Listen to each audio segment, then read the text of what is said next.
Hey guys, it's Bree. Today we're going to be talking about The Woman in Black by Susan Hill.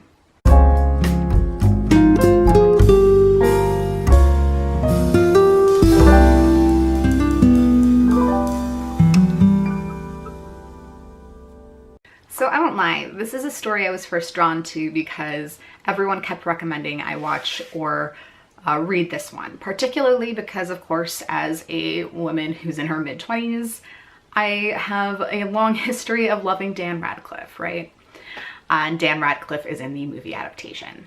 I watched that first and picked this particular book up because I'm really interested in the difference between movie adaptations and books upon which they're based. I find that they're two vastly different storytelling mediums, and seeing the differences between the stories is always something I'm really interested in.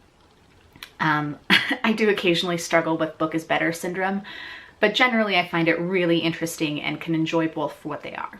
So I picked this up months ago, probably at least, and it sat on my shelf basically waiting for me to be in a horror mood. This was a book that was written in the 1980s in the Gothic style from the first person perspective.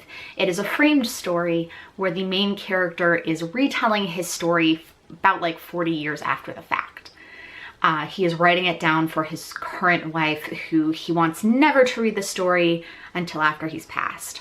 The story setup is fairly similar. Young lawyer goes to this marsh town and is trying to clean up an estate of an old woman who's been living on her own for decades. The townspeople are freaked out knowing he's going there, pretty resistant to him being anywhere near the property.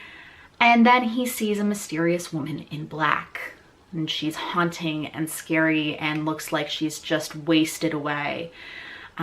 When he goes and asks the townspeople about it, they have very little to say and are very clearly warning him off of mentioning it. There are a couple of really interesting aspects of this story that I quite liked.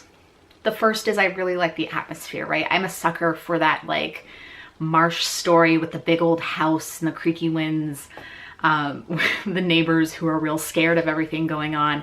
Like, that is right up my alley, and it's something I've enjoyed as long as I've ever read any horror. So the atmosphere I think is really interesting, especially when creepy things start to happen in the house, right? Because of course he goes and stays in the house. You can only access it like twice a day. And so the atmosphere I thought was really interesting, especially the way that Hill kind of lays out the situation, right? She tells us about the graveyard on the property, and there are these mysterious letters and creaky sounds, and a dog that's always scared, right? I mean, all of those things I think play really well together. And while they're not necessarily unique, I do think that she does a very good job of putting them together in a way that doesn't feel overly done before, right? It's not revolutionary by any means, but it is, I think, cleanly composed. The main character I find really interesting in that he's kind of your like typical, like he feels like he's really freaked out, right? Like, but in the same way, he's convincing himself that it's in his head or that he shouldn't be scared. Like, it's very similar to like, this is gonna sound silly, when I'm alone in my house and I'm like, ooh, creaky noises, like, and I have to tell myself there's really nothing to be scared of here, like be a big kid. He's telling himself to be a big kid a lot. And I think that that is interesting. You know, Hill does that and shows it from his perspective, right? Shows him fighting against being scared off of this property, not just by like creepy things that happen there, but by the townspeople, by his own like sense of fear, by all sorts of different things that are going on. And I think that that's really enjoyable. I really like seeing that kind of internal dialogue because that for me puts me more in the shoes of the character. Sometimes the pacing is not quite what I would like it to be. It's a real slow burn, I think.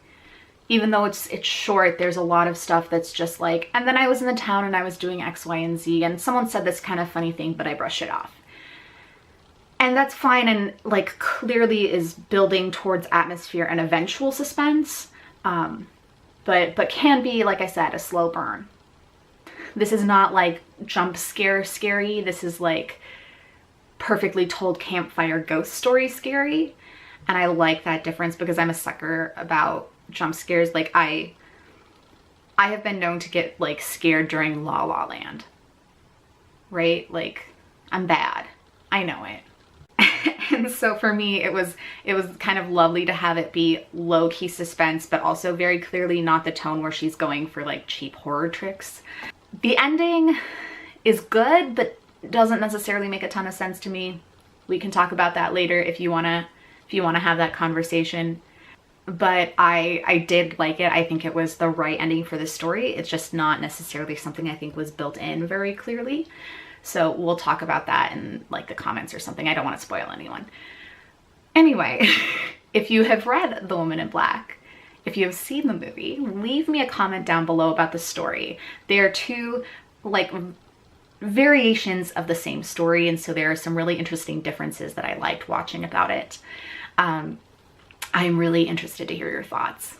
So you know the drill. Comment, like, and subscribe. I'll talk to you later. Bye.